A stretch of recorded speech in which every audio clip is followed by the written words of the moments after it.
अभी पिछले मेरे से पहले काफ़ी स्पीकर्स ने अपने आईटी एक्सपीरियंस के बारे में शेयर किया। उसमें दो बातें सामने आई। पहली सिक्योरिटी, दूसरी जो हमारे पढ़े लिखे युवा हैं उनका प्लान बड़े शहरों की तरफ। तो keeping these two things in mind, we have decided, as we know, we are already good in software development, and we have done extremely good throughout the world, and globally our software development is accepted. So we have decided to enter in manufacturing of electronics goods. So we have constituted a task force which has assessed the demand of electronics goods by 2020 is 400 billion products, 400 billion USD products.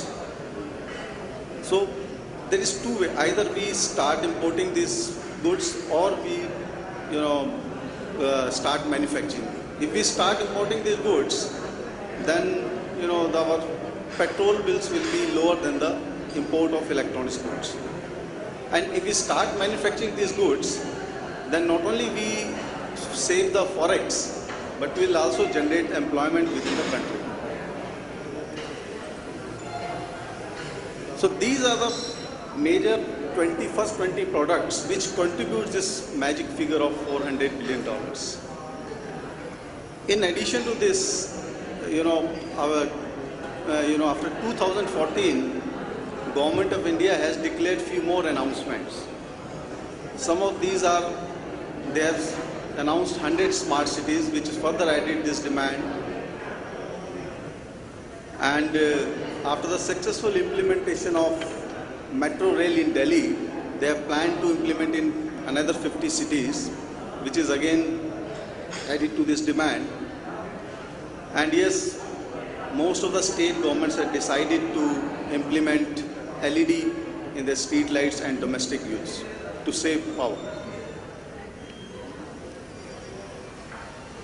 And yes, of course, medical, we are amongst the top 20 countries who has demand of medical devices, and fourth largest in Asia after Japan, China and Korea.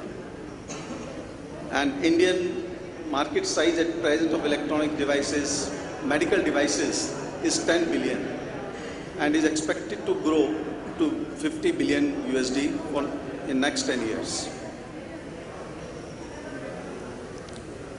So keeping all these factors in mind, Government of India has announced one policy, which is National Policy on Electronics, and under this policy we have focused on three major pillars: infrastructure, and we want to incentivize, and innovation. So the first incentive was given to the individual industry, where we have given capex. So we have announced capex of 25% for the next 10 years. When you board on this scheme, then you can avail this capex for next 10 years. And in addition to that, you will get reimbursement of CVD and excise also. And R&D cost is also covered under this. Under the scheme, we have received 63 proposals as on today, and we are still getting more proposals. Though last date of this scheme is 26 July 2015. So another pillar is infrastructure, where we are giving up to 75% subsidy on common facility or the development of clusters, electronics manufacturing clusters. We have 3 clusters in this state, one at Haridwar district, another is Udham Singh Nagar, and third is Dehradun district itself. So for the development, we are giving for roads, powers, water effluent treatment plants, especially, and even some foreign countries like Japan and Korea, if they wanted to have their own restaurants or community center or residential facility, they can also go for that. Another scheme which we have launched is PMA, Preferential Market Access. So under this scheme, we have declared some item. Idea is to give preference to domestic manufacturers. So under this scheme, any government department will purchase at least 50% of the product from domestically manufactured companies. These are some of the products which is given on the left side, which are covered under PMA at present. Then yes, this is a investor launch which was announced in budget. You know about this. Then we are giving, if anybody wants to export their products, then we are giving 2% duty drawback under this scheme. So yes, we are coming with 2 fabs also, one at New Delhi and another is in Gujarat. And we have also created a fund, electronics development fund, which will have further daughter funds of specific sectors.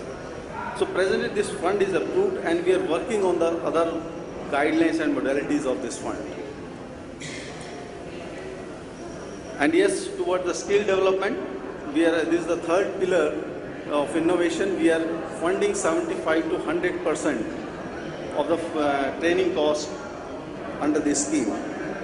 And we have also proposed 3,000 PhDs by 2020 in the area of electronics manufacturing and IT. Then we are also mandating security standards so that India should not be treated as a dumping ground from other countries. So what we offer is ready-made land clusters with single window clearance. Only few states are offering these facilities. We request Uttaranchal also to think on it so that investor can invest on this under these schemes. Second, very attractive incentive which we have covered just now. Third is youth talent is available and we are supporting for skill development also. And fourth one is, yes, we have support for innovation and R&D. That's all.